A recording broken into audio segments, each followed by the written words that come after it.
So I'm not going to lie, I am a little bit disappointed that these features don't come as standard on the DJI AVATA 2, but hopefully they can include these on their future generations. Hi everyone, my name's Terry. The dogs are settled, I'm settled, and how exciting. It's just arrived today, the DJI Remote Controller 3, but we'll save that for another day. That's a whole new can of worms. So today I'd like to share my experiences, my pros and my cons as a beginner of using the DJI AVATA 2. So here are my 3 pros when it comes to the AVATA 2. Number 1 is it's fun and easy to use. It's super fun straight out of the box, easy to set up, and it's extremely beginner friendly. I would quite easily stick the goggles onto one of my friends who have no experience and have the confidence that the drone won't fall out the sky. It's overall just brilliant. Number 2 is the easy acro feature. One of the reasons why I decided to venture out into the world of FPV is it looks great being able to do all the flips, twists and turns, going through trees and obstacles.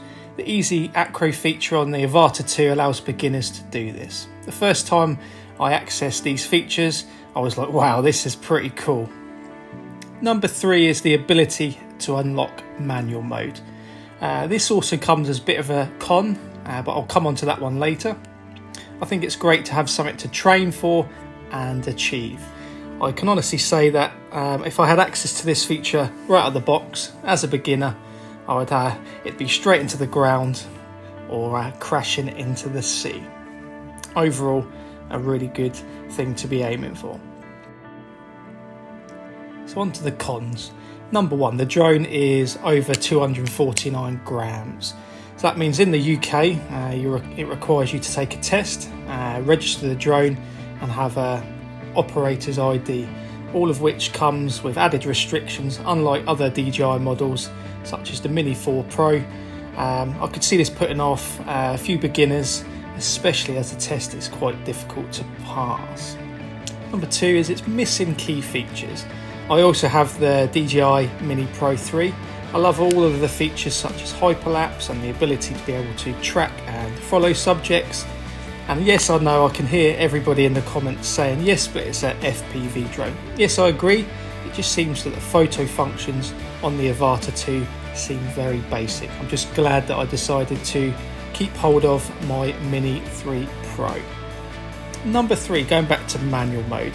I also see this as a bit of a con, as it's very disappointing that you have to pay an additional £140 to unlock the ability to use the manual mode by purchasing the additional controller, especially when you've already spent over £1,000 on the drone itself.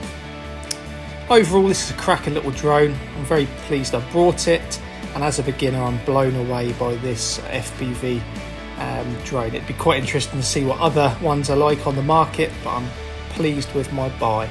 I'm looking forward to putting some hours in and ultimately becoming an FPV manual king. As a beginner, I would highly recommend this to someone that is new to the FPV world. Just bear in mind you have to be patient, as I am a long way off before I let loose on full manual mode. If you agree with my pros and my cons, leave a comment below. And if you could like this video and subscribe if you like the content. Well, short and sweet this video, guys. Look forward to the next one where I'm going to be having a little play around with the new DJI Controller 3 and venturing into the world of the simulator. So stay tuned for that one. Until next time, my friends, and thanks for watching.